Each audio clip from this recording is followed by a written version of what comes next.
Sí, 209. En donde habla, ahora dice, la terminación de las relaciones de trabajo de los trabajadores se sujetará a las normas siguientes. Dice, cuando falten 10 días o menos para su vencimiento y se pretenda hacer un nuevo viaje que exceda esa duración en tiempo o en término, podrán los trabajadores pedir la terminación de las relaciones de trabajo dando aviso con 3 días de anticipación a la salida del buque. Es decir, si tu contrato se termina, hoy es martes, se termina el viernes o el sábado, por ejemplo, pero luego mañana te quieren mandar otro viaje que dura 2 meses, tú puedes decir, oye, ¿sabes qué? No, mejor desde ahorita terminamos el contrato porque pues, ni modo de renunciarte en medio del mar y que me regreses, ¿verdad? No tiene sentido. Luego dice el 2, las relaciones de trabajo no pueden darse por terminadas cuando el buque esté en el mar o cuando estando en puerto se intente la terminación dentro de las 24 horas anteriores a su salida o menos en que este último caso cambie el destino final del buque. Dice el 3, tampoco se pueden dar por terminadas las relaciones de trabajo cuando el buque esté en el extranjero, en lugares despoblados o en puertos, siempre que en este último caso se exponga al buque a cualquier riesgo por mal tiempo u otras circunstancias.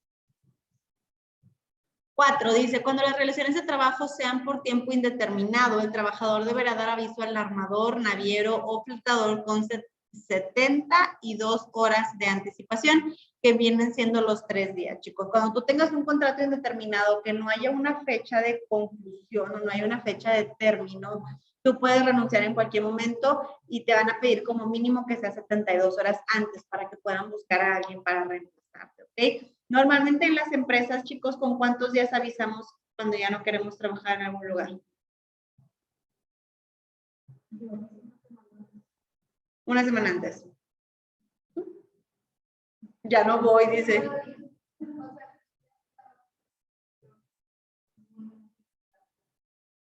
Y ya no fuiste nada más. Ok. Normalmente lo que se recomienda, chico. Ay, Jacqueline.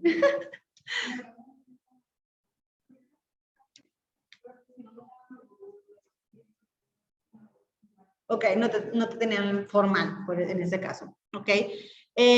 Lo normal que yo les sugiero para su vida es que avisen mínimo 2 semanas antes. Ok.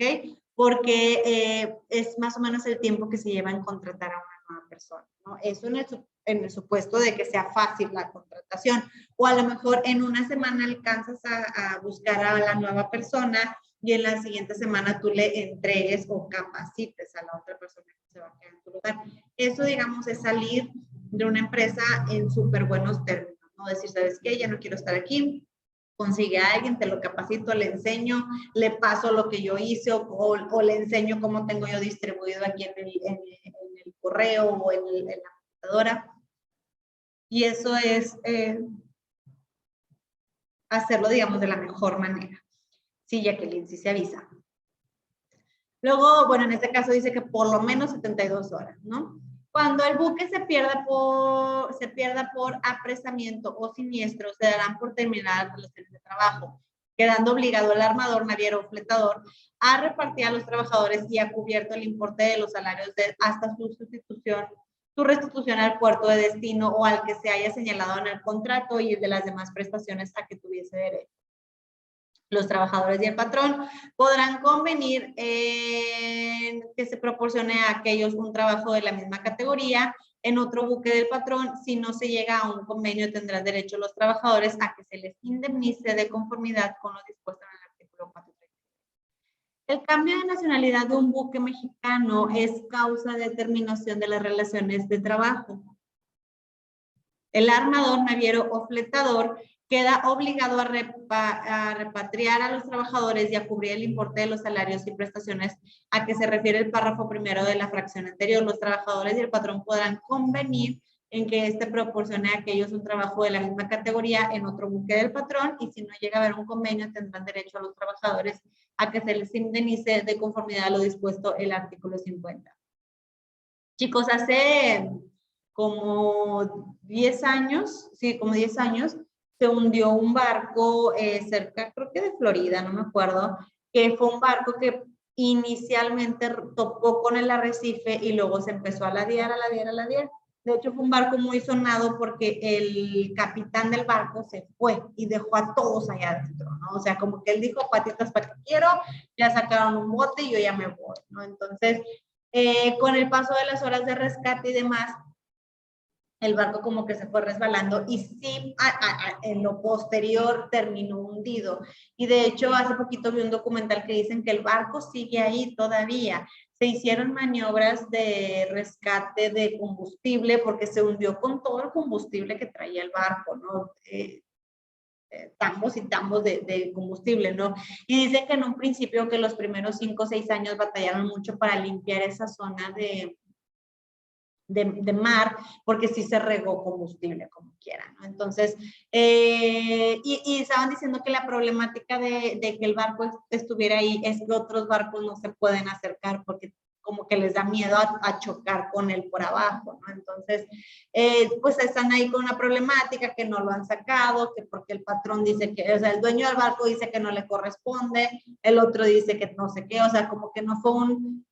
O sea, si el barco se hunde porque mi barco falló, pues está bien, ¿verdad? Es mi responsabilidad, pero en este caso pues no fue así, ¿no? Entonces como que traen ahí un pleito bastante grande, pero pues imaginen, entre que son peras o manzanas, pues los trabajadores tienen que recibir un salario, ¿no? Entonces, si yo tengo otros barcos, esos trabajadores los pongo a trabajar en otro lado, si no, les tengo que estar dando manutención hasta que los reacomoden en algún lugar o hasta que tenga un barco donde ellos puedan estar ejerciendo su trabajo. Luego dice el artículo 210, en los casos de la fracción 5 del artículo anterior, si los trabajadores convienen en efectuar trabajos encaminados a la recuperación de los restos del buque o de la carga, se les pagarán sus salarios por los días que trabajen. Si el valor de los objetos salvados excede el importe de los salarios, tendrán derecho a los trabajadores a una bonificación adicional en proporción a los esfuerzos desarrollados y a los peligrosos arrostrados por el salvamento, lo que se fijará por acuerdo de las partes o por decisión de la Junta de Conciliación y Arbitraje, que oirá previamente al parecer de las autoridades marítimas. Luego dice, el reglamento interior de trabajo depositado en la Junta de Conciliación y Arbitraje debe registrarse en la Capitanía del Puerto. Las violaciones al reglamento se denunciarán al inspector de trabajo, quien previa averiguación los pondrá en conocimiento de las autoridades de trabajo, juntamente con la opinión del capitán del puerto. Luego el 212 dice, corresponde a la inspección de trabajo vigilar el cumplimiento de las leyes y además normas de trabajo, en donde dice atendiendo las leyes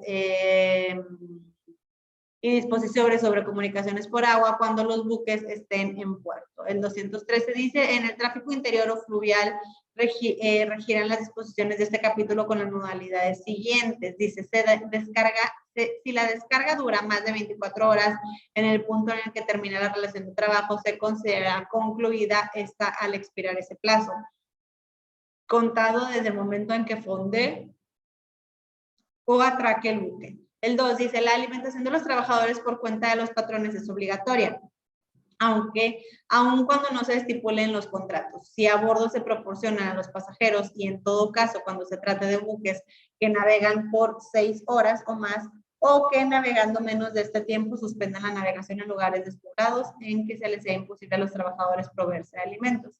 3. La permanencia obligada a bordo se considera como tiempo de trabajo, a menos que el periodo de descanso sea de 4 horas o más que exista para el trabajador, la imposibilidad material de abandonar el buque o que el abandono carezca de objeto por tratarse de lugares despoblados. Y 4 dice, el descanso semanal será forzosamente en tierra. Esto en el caso de los buques que pues vayan a tierra cada semana. Dice en el 2014, el Ejecutivo Federal determinará la forma de sostener y mejorar los servicios de la Casa del Marino y fijará las aportaciones de los patrones, chicos. Imagínense que en un barco, todo lo que nosotros damos por sentado que aquí tenemos, como por ejemplo una silla, una mesa, un plato, una cuchara, todo eso se tiene que transportar a un buque cuando está de carga, ¿no? Sea crucero o sea de carga como tal, ¿no? Entonces, tenemos que tener todo lo necesario. Camas, colchas, o sea, son muchísimas cosas. Imagínense ese crucero que les digo que surgió, pues todo lo que había de valor ahí adentro que tenían que rescatar. Muy probablemente estufas, refrigeradores y todo eso, pues se echó a perder todo lo electrónico, pero sí podían rescatar las losas, la vajilla, el mobiliario a lo mejor de cocina que llega a ser de material inoxidable. Ese lo puedes sacar y lo puedes aprovechar, vender o yo qué sé, ¿no? Entonces, pues sí es importante que nosotros estemos pendientes de que nuestros trabajadores, así como en el caso de los cruceros, que tanto los clientes como los trabajadores, pues no les falta absolutamente nada. Por ahí ayer comentaba en la clase también que tenemos que traer todo tipo de cosas, porque cuando estás en el mar, pues ni modo de decir, ay, bueno, ve a la farmacia y ahí lo consigues, ¿no? O sea, es como que, pues no, tienes que traer absolutamente todo y en demasía, ¿no? Para poder decir, imagínate que todos mis trabajadores se me intoxican, o que tengo que traer suficiente material para poderles dar, o suficiente medicamento para poderles dar, porque a veces te vas a tardar días en llegar a un destino, ¿no? Entonces, esto pues nos puede afectar mucho o puede llegar a provocar la muerte de alguien. ¿Vieron la película del Capitán Phillips? ¿Nadie la vio?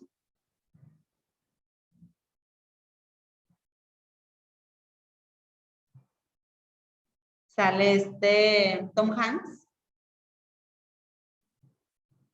Si no la han visto, chicos, véanla.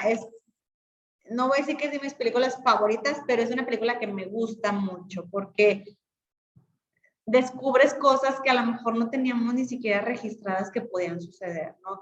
En este caso, el Capitán Phillips obviamente es un capitán de un barco de carga que viaja por aguas peligrosas. En este caso se supone, no peligrosas en el sentido de que haya lluvias, tormentas o demás, no, sino que hay muchos robos porque pasa cerca de Siria o algo así, ¿no? Entonces, pues había robos y pues obviamente ellos se tienen que defender. Entonces, el capitán emplea varias técnicas para defender a su tripulación, para que no le hagan nada a la tripulación, pero pues también tienes que defender la carga que tú llevas, ¿no? Entonces, está interesante cómo los rateros tratan de subir al barco y cómo ellos se defienden de todo esto, ¿no? Y bueno, luego ya llega otro proceso, la negociación con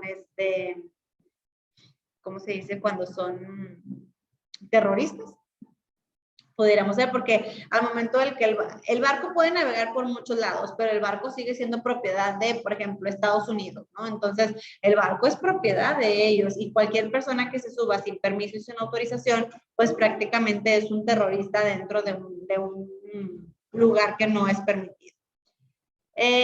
Muy bien, con esto, chicos, terminamos la parte de los buques. Y pues bueno, ya vimos ahí los casos de rescisión, los casos de los términos de contrato. Y si gustan, mañana empezamos con la parte de la aeronáutica para empezar de plano con este tema. Y pues bueno, chicos de línea, no sé si tengan alguna duda o comentario. No es duda, profe. ¿Cómo es que se llamaba la película? Para ver. Capitán Phillips. Ok, gracias. De nada. Ahorita les mando la liga para conectarnos en hospedaje, chicos.